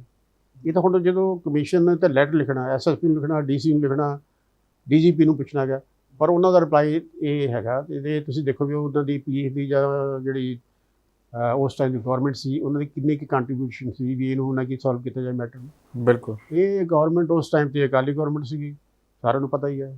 ਹੋਮ ਡਿਪਾਰਟਮੈਂਟ ਦੇ ਅੰਡਰ ਪੁਲਿਸ ਡਿਪਾਰਟਮੈਂਟ ਸੀ। ਸੁਖਬੀਰ ਨੇ ਤੁਹਾਨੂੰ ਸਹਿਯੋਗ ਨਹੀਂ ਕੀਤਾ? ਦੇਖੋ ਸੁਖਬੀਰ ਨੇ ਤਾਂ ਅਸੀਂ ਤਾਂ ਜੋ ਇਨਫੋਰਮੇਸ਼ਨ ਮੰਗਦੇ ਸੀ ਉਹਦਾ ਜੋ ਰਿਪਲਾਈ ਆਉਂਦਾ ਸੀਗਾ ਤੁਹਾਨੂੰ ਮੈਂ ਦੱਸ ਰਿਹਾ ਹੈਗਾ। ਰਿਪਲਾਈ ਤਾਂ ਦੇਖੋ 3 ਮਹੀਨੇ ਤੋਂ ਪਹਿਲਾਂ ਲੈਟਰ ਦਾ ਰਿਪਲਾਈ ਨਹੀਂ ਆਇਆ। ਬਾਕੀ ਜਿਹੜੇ ਅਸੀਂ ਡੀਜੀਪੀ ਨੂੰ ਲੈਟਰ ਲਿਖ ਰਹੇ ਸੀਗੇ, ਬਾਕੀ ਡਿਪਾਰਟਮੈਂਟ ਲਿਖਦੇ ਸੀ, ਉਹਦਾ ਰਿਪਲਾਈ ਬਸ ਇਸ ਤਰ੍ਹਾਂ ਆਉਂਦਾ ਸੀ। ਔਰ ਦੇਖੋ ਲੈਟਰ ਅਸੀਂ ਜਿਹੜਾ 3 ਮਹੀਨੇ ਦੇਖੋ ਬਾਅਦ ਰਿਪਲਾਈ ਆਉਂਦਾ, ਉਸ ਰਿਪਲਾਈ ਦੇ ਵਿੱਚ ਵੀ ਅੱਧਿਆਂ ਦੇ ਵੈਪਨਾਂ ਦੇ ਨੰਬਰ ਹੀ ਨਹੀਂ ਗਏ। ਹੁਣ ਇੱਕ ਕੋਲ AK-47 ਰਾਈਫਲ ਆ, ਇੱਕ ਵੈਪਨ ਹੈ AK-47 ਹੈ ਜਾਂ SLR ਆ, ਉਹਦਾ ਨੰਬਰ ਹੈਗਾ। ਜਦੋਂ ਥਾਣੇ ਤੋਂ ਚੱਲਦੇ ਆ ਉਹਦਾ ਨੰਬਰ ਲਿਖਦੇ ਆ, ਰੋਜ਼ਨਾਮੇ 'ਚ ਗੱਡੀ ਦਾ ਨੰਬਰ ਸਾਰਾ ਕੁਝ ਲਿਖਿਆ, ਸਭ ਕੁਝ ਲਿਖਦਾ। ਇਸ ਗੱਡੀ 'ਚ ਪੁਲਿਸ ਵਾਲੇ ਗਏ ਆ ਵੈਪਨ, ਲੇਕਿਨ ਉਹਦੇ ਵਿੱਚ ਉਹ ਮਿਸਿੰਗ ਆ। ਦੱਸੋ ਇਹ ਕੀ ਉਹਨਾਂ ਦੀ ਕਨੈਮਿਸ ਨਹੀਂ ਸੀ? ਪੁਲਿਸ ਦੀ ਨਗੀ ਮਿਲੀ ਭੁਗਤ ਨਹੀਂ? ਬਿਲਕੁਲ। ਕਮਿਸ਼ਨ ਨੇ ਤਾਂ ਪੁੱਛਣਾ ਗਿਆ, ਇਨਕੁਆਇਰੀ ਕਰਨੀ, ਦੱਸੋ ਭਾਈ ਕਿੱਥੇ ਹੈਗਾ, ਕੀ ਰਿਪੋਰਟ ਆ, ਕਿਸ ਤਰ੍ਹਾਂ ਦਾ ਵੈਪਨ। ਲੇਕਿਨ ਇਹ ਪੁਲਿਸ ਦਾ ਰਵੱਈਆ ਰਿਹਾ। ਫਿਰ ਉਸ ਤੋਂ ਬਾਅਦ ਇਸ ਦੌਰਾਨ ਤੁਹਾਡੀਆਂ ਸੁਖਬੀਰ ਦੇ ਨਾਲ ਜਾਂ ਫਿਰ ਜਿਹੜੇ ਉਸ ਸਮੇਂ ਦੇ ਮੁੱਖ ਮੰਤਰੀ ਪ੍ਰਕਾਸ਼ ਸਿੰਘ ਬਾਦਲ ਸੀਗੇ ਉਹਨਾਂ ਦੇ ਨਾਲ ਮੀਟਿੰਗਾਂ ਨਹੀਂ ਹੋਈਆਂ, ਕੋਈ ਗੱਲਬਾਤ ਨਹੀਂ ਹੋਈ? ਤੁਸੀਂ ਦੱਸਿਆ ਨਹੀਂ ਕਿ ਭਾਈ ਇਹ ਜਿਹੜੇ ਤੁਹਾਡਾ ਪ੍ਰਸ਼ਾਸਨ ਆ ਸਾਨੂੰ ਸਹਿਯੋਗ ਨਹੀਂ ਕਰ ਰਿਹਾ? ਦੇਖੋ ਉਹਨਾਂ ਨਾਲ ਮੇਰੀ ਕੋਈ ਮੀਟਿੰਗ ਨਾ ਮੇਰਾ ਕੋਈ ਆਈਡੀਆ ਸੀ ਉਹਨਾਂ ਨੂੰ ਮਿਲਣ ਦਾ, ਕਿਉਂਕਿ ਉਹ ਗਵਰਨਮੈਂਟ ਅਕਾਲੀ ਗਵਰਨਮੈਂਟ ਸੀ। ਅਕਾਲੀ ਗਵਰਨਮੈਂਟ ਦੇ ਅਗੇਂਸਟ ਪਬਲਿਕ ਕਹਿ ਰਹੀ ਸੀ ਵੀ ਇਹਨਾਂ ਨੇ ਕਰਾਇਆ ਹੈਗਾ ਅਪਾਇੰਟ, ਤੇ ਪਰ ਉਹਨਾਂ ਨੇ ਕੀਤਾ ਸੀ। ਅਪਾਇੰਟਮੈਂਟ ਤਾਂ ਗਵਰਨਮੈਂਟ ਕਰਦੀ ਨਾ, ਕਿਉਂਕਿ ਕਮਿਸ਼ਨ ਦਾ ਗਵਰਨਮੈਂਟ ਜੋ ਇਨਪਾਵਰ ਹੈਗੀ ਉਹਨੇ ਕਮਿਸ਼ਨ ਅਪਾਇੰਟ ਕਰਨਾ ਹੈ। ਪਰ ਜੀ ਅਸੀਂ ਜਿਹੜੇ ਕੰਸਰਨਡ ਹੋਮ ਡਿਪਾਰਟਮੈਂਟ ਆ ਦੂਸਰੇ ਉਹਨਾਂ ਨਾਲ ਟੈਲੀਫੋਨ 'ਤੇ ਵੀ ਅਦਰਵਾਈਜ਼ ਵੀ ਜੋ ਇਨਕੁਆਇਰੀ ਆ ਪੁਲਿਸ ਡਿਪਾਰਟਮੈਂਟ ਦੇ ਵਿੱਚ ਸੀ ਉਹਨਾਂ ਨੂੰ ਪੁੱਛਦੇ ਨਹੀਂ ਸੀ, ਉਹਨਾਂ ਨੂੰ ਲੈਟਰ ਲਿਖ ਦਿੰਦੇ ਸੀ। ਅੱਛਾ, ਫਿਰ ਤੁਹਾਡੀ ਇਨਕੁਆਇਰੀ ਅੱਗੇ ਕਿੱਧਰ ਨੂੰ ਵਧੀ? ਦੇਖੋ ਇਨਕੁਆਇਰੀ ਤਾਂ ਮੈਂ ਦੱਸਿਆ ਵੀ ਉਸ ਟਾਈਮ 'ਤੇ ਜੋ ਡਾਕੂਮੈਂਟਰੀ ਐਵੀਡੈਂਸ ਸੀ ਉਹ ਡਿਸਟਰਾਈ ਕਰਤਾ ਗਿਆ। ਫੁਟੇਜ ਨਹੀਂ ਆਏਗੀ, ਰਿਕਾਰਡਿੰਗ ਨਹੀਂ ਆਏਗੀ, ਜੋ ਰਿਕਾਰਡ ਨੂੰ ਟੈਂਪਰ ਕੀਤਾ ਗਿਆ, ਮੈਨੀਪੂਲੇਟ ਕੀਤਾ ਗਿਆ, ਜੋ ਐਵੀਡੈਂਸ ਡਾਕੂਮੈਂਟਰੀ ਐਵੀਡੈਂਸ ਉਹਨੂੰ ਕਲੈਕਟ ਨਹੀਂ ਕੀਤਾ ਗਿਆ ਐਕਸੈਪਟ ਪੋਸਟਮਾਰਟਮ ਰਿਪੋਰਟ 2। ਇੱਕ ਬੋਡੀ 'ਚੋਂ ਨਾ ਕਿ ਕਾਰਟਜ ਮਿਲਿਆ ਹੈਗਾ ਉਹਦਾ ਕਿ ਜਿਹੜਾ 7.62 ਬੋਰ ਹੈਗਾ, ਜਿਹੜਾ ਕਿ ਰਾਈਫਲ ਵੈਪਨ ਕਹਿੰਦੇ ਉਹਨੂੰ। ਰਾਈਫਲ ਵੈਪਨ ਮੀਨ ਜਿਵੇਂ ਕਿ AK-47 SLR ਸਟੇਨ ਗਨ, ਇਹ ਰਾਈਫਲ ਵੈਪਨ ਹੈਗਾ। ਇਹ ਗੋਲੀ ਜਿਹੜੀ ਉੱਥੋਂ ਚੱਲੀ ਗਈ। ਡਾਕਟਰ ਨੇ ਵੀ ਇਹ ਰਿਪੋਰਟ ਦਿੱਤੀ ਹੈ, ਡਾਕਟਰ ਕਿ ਜਿਨ੍ਹਾਂ ਨੇ ਪੋਸਟਮਾਰਟਮ ਕੀਤਾ ਔਰ ਮੈਡੀਕਲ ਕੀਤਾ ਗਿਆ, MLR ਕੀਤੀ ਵੀ ਇਹ ਜਿਹੜਾ ਰਾਈਫਲ ਵੈਪਨ 'ਚੋਂ ਗੋਲੀ ਚੱਲੀ ਹੈ। ਉਹ ਰਾਈਫਲ ਵੈਪਨ 26 ਆਦਮੀਆਂ ਕੋਲ ਹੈ ਉਸ ਜਿਹੜੇ ਮੌਕੇ 'ਤੇ ਮੌਜੂਦ ਸੀ। 26 ਦੇ ਵਿੱਚ ਸਾਡਾ ਉਹਦੇ ਵਿੱਚ ਲਿਸਟ ਵਿੱਚ ਲੱਗੀ ਹੈਗੀ ਹੈ ਵੀ ਇਹ 26 ਆਦਮੀ ਹੈਗੇ ਆ। ਹੁਣ 26 ਆਦਮੀਆਂ ਨੂੰ ਇਹ ਇੰਟਰੋਗੇਟ ਇਹਨਾਂ ਨੇ ਡਿਊਟੀ ਸੀ ਉਹਨਾਂ ਨੂੰ ਕਰਦੇ ਵੀ ਭਾਈ ਗੋਲੀ ਤੂੰ ਚਲਾਈ ਹੈ। ਉਹਨੇ ਦੱਸਣਾ ਨਹੀਂ ਜੀ ਮੈਂ ਨਹੀਂ ਚਲਾਈ, ਮੇਰੇ ਨਾਲ ਦਾ ਸੀ ਉਹਨੇ ਚਲਾਈ। ਫਿਰ ਉਹਨੇ ਕਹਿਣਾ ਨਹੀਂ ਜੀ ਮੈਂ ਨਹੀਂ ਚਲਾਈ ਜੀ, ਉਹਨੇ ਚਲਾਈ ਸੀਗੀ। 26 ਆਦਮੀ ਨੂੰ ਇੰਟਰੋਗੇਟ ਕਰਨ ਵਾਸਤੇ ਕਿੰਨਾ ਕੁ ਟਾਈਮ ਲੱਗਦਾ? ਇੰਟਰੋਗੇਟ ਕਰਦੇ ਉਹਨਾਂ ਦੱਸ ਦੇਣਾ ਵੀ ਕਿਹਨੇ ਗੋਲੀ ਚਲਾਈ ਆ ਔਰ ਕਿਸ ਦੇ ਕਹਿਣ ਚਲਾਈ ਆ। ਉਹਨਾਂ ਜਿਹਨੇ ਗੋਲੀ ਚਲਾਈ ਆ ਉਹਨੇ ਦੱਸਣਾ ਵੀ ਮੈਨੂੰ ਤਾਂ DSP ਨੇ ਕਿਹਾ ਸੀ ਜਾਂ SSP ਨੇ ਕਿਹਾ ਸੀ ਜਾਂ ਉੱਪਰੋਂ ਉਹਨੇ ਫਿਰ ਅੱਗੋਂ ਕਿਹੜਾ ਦੱਸਣਾ? ਫਿਰ ਅੱਗੇ ਨਾ ਕਿ ਉਹ ਚੇਨ ਬਣਨੀ ਸੀ। ਲੇਕਿਨ ਉਹ ਸਾਰੇ ਹੀ ਕਹਿ ਰਹੇ ਵੀ ਅਸੀਂ ਤਾਂ ਗੋਲੀ ਚਲਾਈ ਨਹੀਂ। ਰਿਕਾਰਡ ਕਹਿ ਰਿਹਾ ਕੋਈ ਗੋਲੀ ਨਹੀਂ ਚੱਲੀ। ਜਿਹਨਾਂ ਕੋਲ ਵੈਪਨ ਆ ਉਹ ਵੀ ਕਹਿੰਦੇ ਅਸੀਂ ਤਾਂ ਗੋਲੀ ਨਹੀਂ ਚਲਾਈ।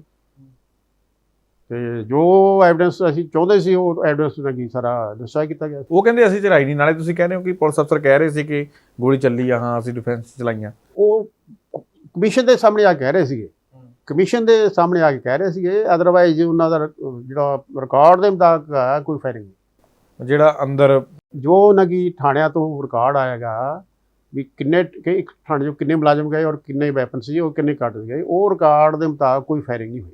ਅੱਛਾ, ਰਿਕਾਰਡ ਦੇ ਮੁਤਾਬਕ ਫਾਇਰਿੰਗ ਹੋਈ। ਲੇਕਿਨ ਮੇਰੇ ਸਾਹਮਣੇ ਆ ਕੇ ਕਾਫੀ ਮੁਲਾਜ਼ਮ ਐਡਮਿਟ ਕਰ ਗਏ ਜੀ ਹਾਂ ਹੋਈ ਸੀ। ਪਰ ਪੁਲਿਸ ਕੀ ਕਹਿ ਰਹੀ ਸੀ ਵੀ ਫਾਇਰਿੰਗ ਜੇ ਨਹੀਂ ਹੋਈ ਤਾਂ ਫਿਰ ਉਹ ਬੰਦੇ ਮਰੇ ਕਿਵੇਂ? ਇਹੀ ਤਾਂ ਪੁਲਿਸ ਨੇ ਬਸ ਇੱਕੋ ਸਟੈਂਡ ਸੀ ਵੀ ਅਸੀਂ ਤਾਂ ਗੋਲੀ ਚਲਾਈ ਨਹੀਂ ਗਈ। ਫਿਰ ਕਿਤੇ ਆ ਕੇ ਕੋਈ ਕਹਿੰਦਾ ਸੀ ਹਾਂ ਜੀ ਡਿਫੈਂਸ ਚਲਾਈ ਸੀ ਪਰ ਮੈਂ ਨਹੀਂ ਚਲਾਈ। ਅੱਛਾ, ਇਹ ਗੱਲਾਂ। ਫਿਰ ਤੁਸੀਂ ਫਾਈਨਲ ਰਿਪੋਰਟ ਨਤੀਜੇ ਦੇ ਕਿਸ ਤੇ ਪਹੁੰਚੇ? ਅਸੀਂ ਫਾਈਨਲ ਰਿਪੋਰਟ ਇਹ ਸੀ ਵੀ ਜਿਹੜੀ ਫਾਇਰਿੰਗ ਆ ਇਹ ਜਿਹੜੀ ਕੈਜੂਅਲਟੀ ਹੋਈਆਂ ਪੁਲਿਸ ਫਾਇਰਿੰਗ ਦੀ ਹੋਈਆਂ।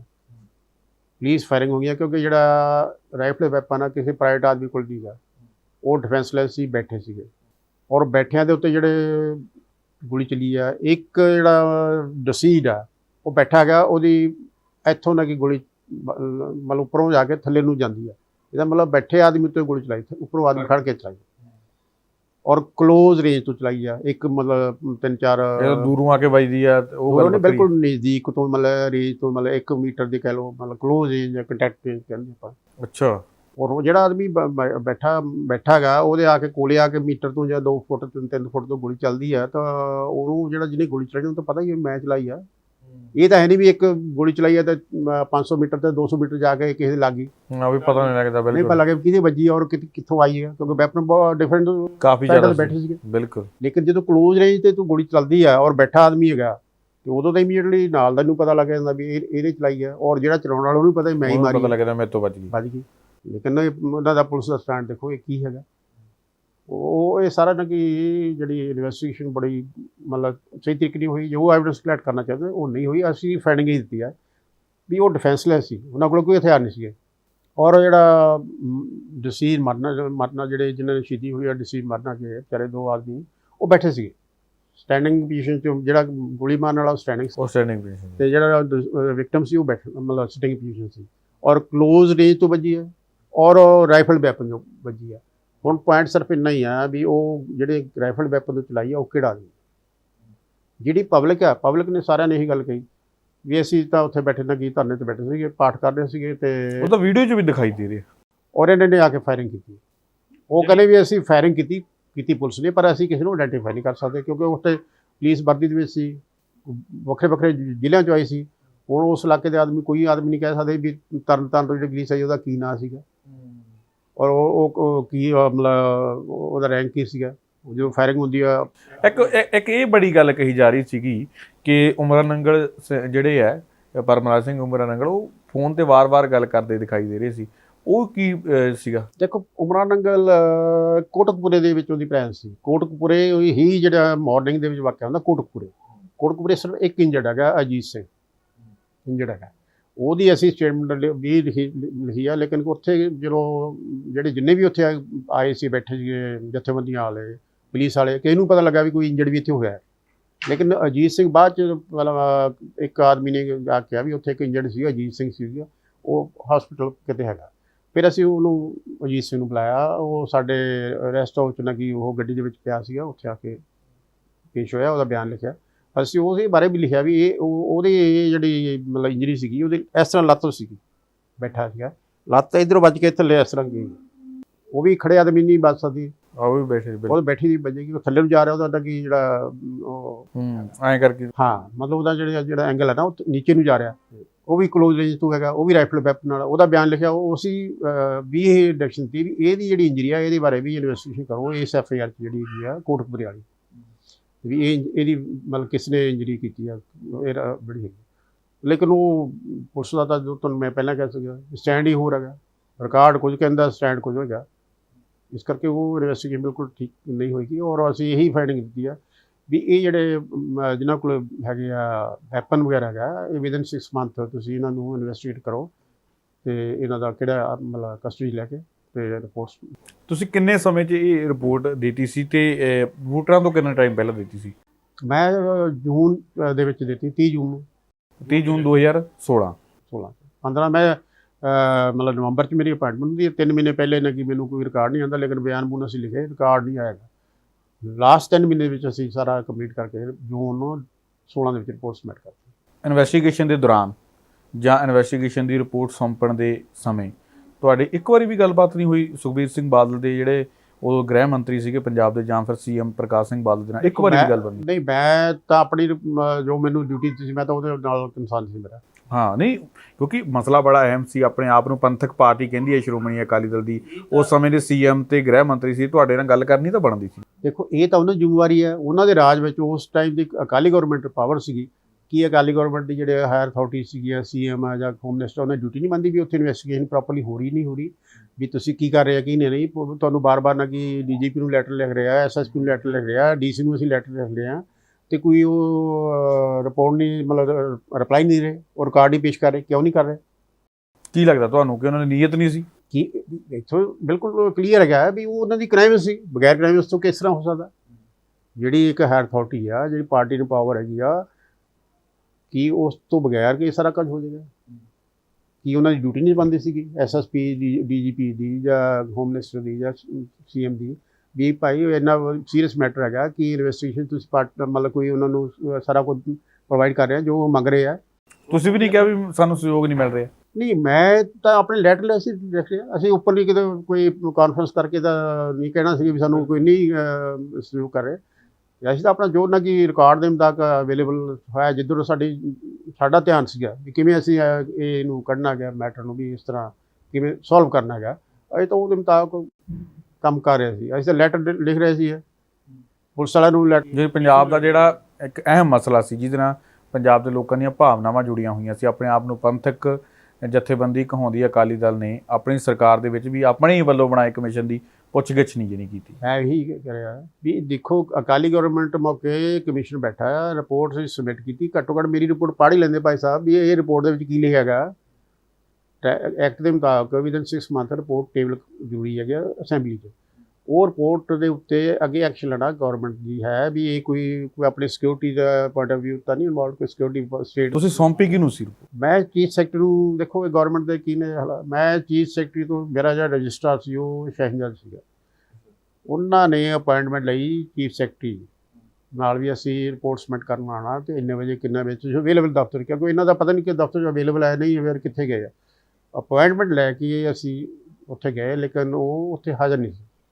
ਚੀਫ ਸੈਕਟਰੀ ਹਾਜ਼ਰ ਨਹੀਂ, ਨਾ ਹੀ ਕੋਈ ਸਾਨੂੰ ਇੰਟੀਮੇਸ਼ਨ ਦਿੱਤੀ ਵੀ ਮੈਂ ਕਿਸੇ ਕਾਰਨ ਕਰਕੇ ਅਵੇਲੇਬਲ ਨਹੀਂ ਹੋ ਸਕਦਾ, ਤੁਸੀਂ ਘੰਟਾ ਪਹਿਲਾਂ ਆ ਜਾਓ। ਪਹਿਲਾਂ ਤੁਹਾਨੂੰ ਅਪਾਇੰਟਮੈਂਟ ਦੇਤੀ ਵੀ ਆ? ਪਹਿਲਾਂ ਅਪਾਇੰਟਮੈਂਟ ਲੈ ਕੇ ਅਸੀਂ ਗਏ, ਅਪਾਇੰਟਮੈਂਟ ਲੈ ਕੇ ਗਏ ਹਾਂ, ਲੇਕਿਨ ਉਹਨਾਂ ਦੀ ਕੋਈ ਕਟਸੀ ਨਹੀਂ, ਹਿੰਮਤ ਨਹੀਂ ਵੀ ਸਾਨੂੰ ਇਨਫੋਰਮ ਹੀ ਕਰਨ ਦੇ ਵੀ ਮੈਂ ਉਸ ਘੰਟਾ ਪਹਿਲਾਂ ਆ ਜਾਓ ਜਾਂ ਲੇਟ ਆ ਜਾਓ, ਘੰਟਾ ਪਹਿਲਾਂ ਆ ਜਾਓ ਜਾਂ ਲੇਟ ਆ ਜਾਓ ਜਾਂ ਕੱਲ੍ਹ ਨੂੰ ਆ ਜਾਓ, ਅਗਲੇ ਨੈਕਸਟ ਡੇ ਆ ਜਾਓ।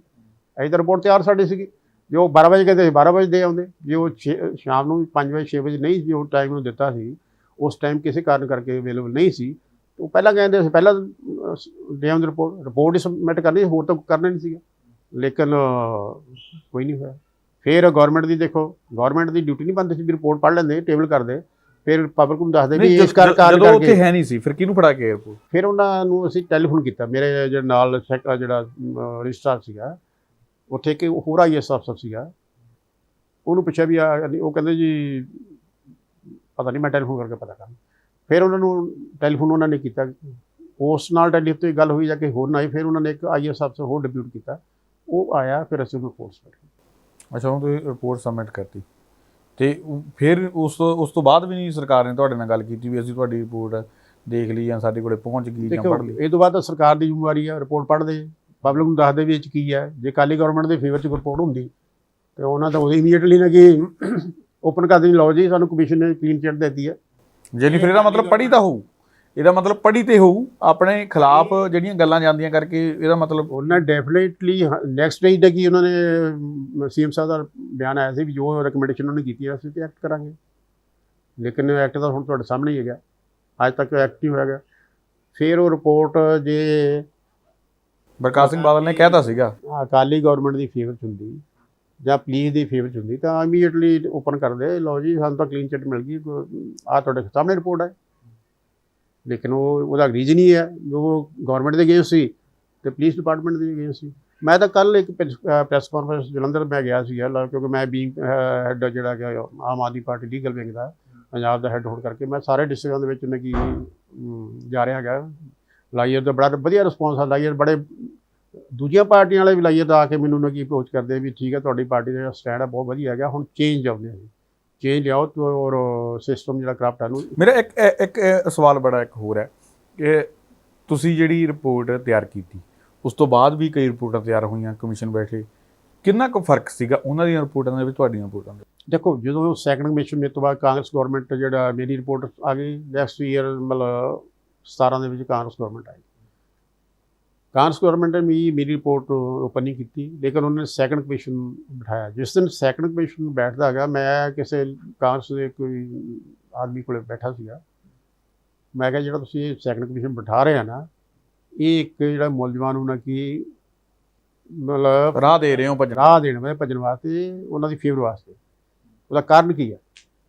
ਪਹਿਲਾਂ ਉਹੀ ਗਵਾਹ ਜਿਹੜੇ ਵਿਟਨੈਸ ਹੈਗੇ ਮੇਰੇ ਕੋਲ ਪੇਸ਼ ਹੋਏ, ਫਿਰ ਉਹ ਸੈਕੰਡ ਕਮਿਸ਼ਨ ਕੋਲ ਪੇਸ਼ ਹੋਣਗੇ, ਔਰ ਵਿਟਨਸ ਦੇ ਵਿੱਚ ਉਹਨਾਂ ਕੀ ਆਪਸ ਵਿੱਚ ਕੋਈ ਨਾ ਕਿਤੇ ਕੋਈ ਨਾ ਕੋਈ ਵੀ ਮੁਕਰਾਇਆ ਵੀ ਜਾ ਸਕਦਾ, ਡਰਾਇਆ ਵੀ ਜਾ ਸਕਦਾ, ਧਮਕਾਇਆ ਵੀ ਜਾ ਸਕਦਾ। ਔਰ ਉਹਦਾ ਬੈਨੀਫਿਟ ਮੁੱਲ ਬਣ ਜਾਣਾ ਹੈ।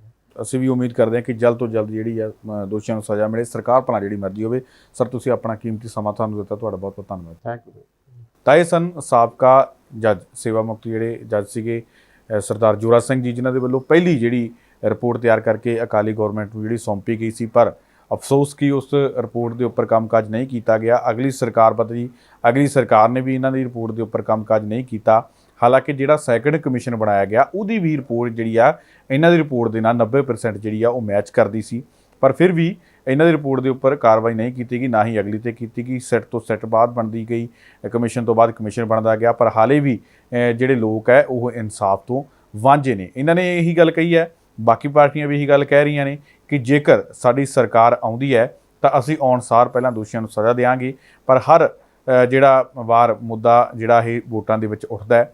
ਤੇ ਹੁਣ ਦੇਖਣ ਵਾਲੀ ਗੱਲ ਇਹ ਹੈ ਕਿ ਵਾਕਈ ਜਾਂ ਤਾਂ ਇਹ 'ਤੇ ਇਨਸਾਫ ਮਿਲੇਗਾ, ਜਾਂ ਫਿਰ 84 ਦੀ ਤਰ੍ਹਾਂ, ਜਾਂ ਫਿਰ ਨਕੋਦਰ ਕਾਂਡ ਦੀ ਤਰ੍ਹਾਂ, ਜਾਂ ਹੋਰ ਬਹੁਤ ਸਾਰੇ ਮੁੱਦਿਆਂ ਦੀ ਤਰ੍ਹਾਂ ਹਰ ਵਾਰ ਇਹ ਮੁੱਦੇ ਜਿਹੜੇ ਆ ਸਿਰਫ ਔਰ ਸਿਰਫ ਵੋਟਾਂ ਦੇ ਲਈ ਚੱਕੇ ਜਾ ਕਰਨਗੇ।